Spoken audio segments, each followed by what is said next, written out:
Okay, so Sheenal, really just the first question is, how did the pandemic force you yourself to change as a leader? Oof, that's a big question. There were a lot of changes that happened. Um, you know, and I'd say I'm still changing now. Um, the, if we go back, I mean, I don't think I'm going to answer your question directly here, but I think if we look at sort of like the evolution of what happened in the pandemic to where we are now, what happened with us was um, we made a big focus on holding on to our corporate team and not making staffing changes at corporate and really investing in our team. And but what was difficult was all the issues that happened at our property. So, we had to become certainly more agile and think about things differently. And I think most management companies figured out that they had to do that at one point or another. Um, but what happened, I mean, I think this was for everybody, is that everybody experienced significant turnover after the initial phase of the COVID where occupancy dropped. Then we went through this phase, sort of through 2021 and 2022, where management teams were turning over. It was hard to find housekeepers. Labor costs were rising. Revenues were starting to come back, but nowhere near 2019 levels. And so what we had to do was really look at our corporate team to provide that stability. And I think for me as a leader, what it made me realize is my my executive team, my corporate team that are like immediately with me they're everything. And you know, they stuck with me and they problem solved and they helped figure out all the issues. Now that was positive, but if we're being real honest, it caused some negative issues, like some issues that we're still climbing out of, right? So one of the big things that it caused is sort of level of micromanagement from the corporate perspective, because we had so much turnover. The ability to train people at property was basically impossible. There was, not only do we have turnover, but the people that were coming in had significantly less experience, because we saw that so many people had left the hospitality industry and there wasn't really any great places for people to be, getting trained. So our corporate folks, I'd say our corporate staff really ballooned. And we're at a point now where we're well over one corporate person to each property, and that wasn't the case before. We have more people at corporate than we did in 2019, and it was really because it's not just support, but our folks at corporate are actually starting to do a lot of the work that we typically would have folks on site doing. The negative of that is that we've now created this culture of, if it's not right or it doesn't get done, it's okay, corporate will fix it, right? And corporate's fixing it, but it's causing now I'm struggling, or not struggling, but now I'm having to address that issue so I don't have burnout and turnover at corporate, which we've been lucky enough to be able to be aware of that. But that is the struggle that I'm dealing with right now, or the challenge is I want to make sure that we're getting back to a place where we are delegating back to the properties what they should be doing, our general managers, our assistant GMs, or DOSs. And they're very capable. It's just a culture shift of, responsibility moving from property to corporate. And it was appropriate for that to happen because the property just needed to get rooms cleaned and check in guests, because, most of our properties did not have people. At this point, pretty much all of our properties are close to fully staffed. There might be, a few here and there, but in the depth of early 2022, even through the summer of 2022, I mean, we were missing I don't know, we were probably missing corporately or portfolio wide, maybe 300 or 400 positions were posted that we could not fill.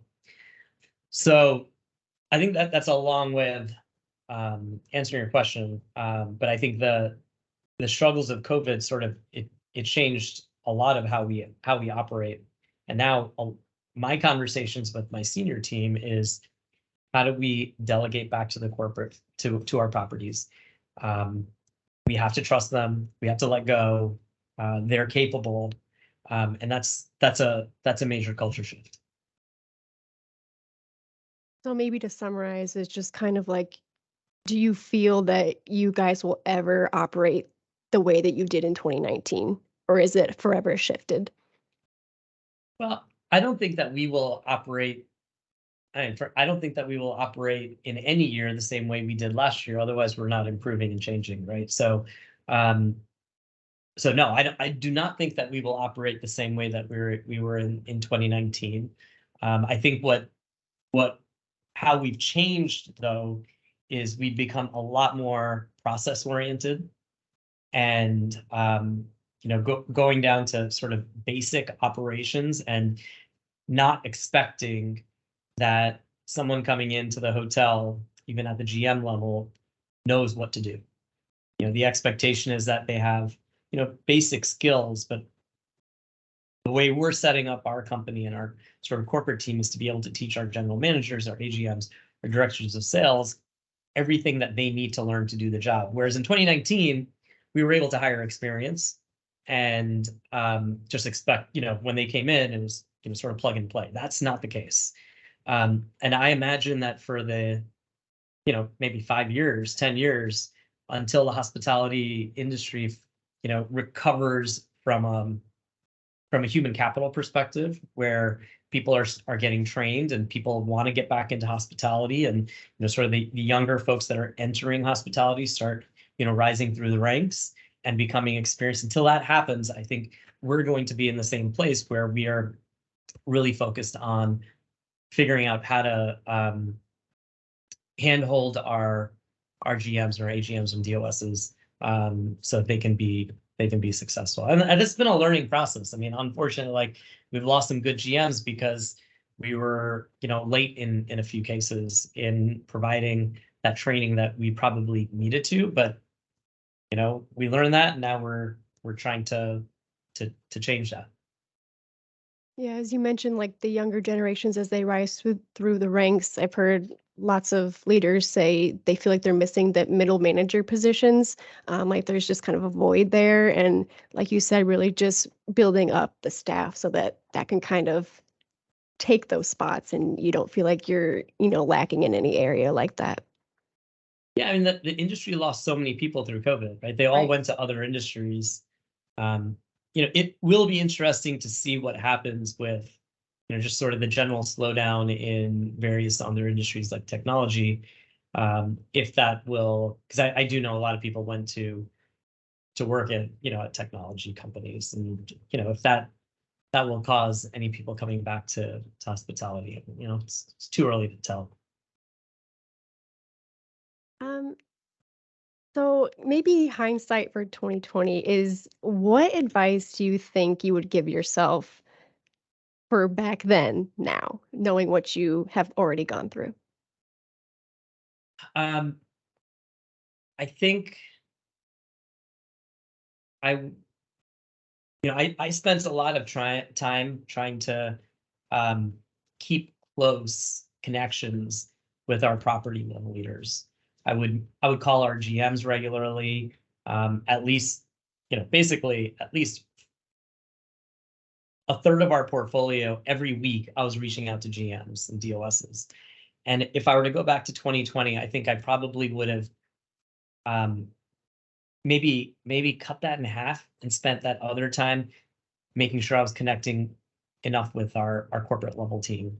I think I was so focused on the properties that I didn't use that time, because if I'm saying yes to that, I'm saying no to something else, right?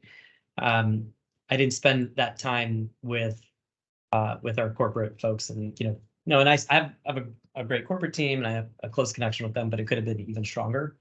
And our corporate team was our rocks. They were the ones that really got us through, relatively unscathed through all this. And I feel like we did kind of touch on a little bit of each parts of those second and third questions from the first one, but is there anything else that you want to mention, just so I don't gloss over it, is, any honest feedback on permanent changes that you guys has made or anything along that lines? I just want to make sure I allowed you to fully answer it. Yeah. And look, I think us, like every other company, have made significant tactical changes in how we operate. Mhm.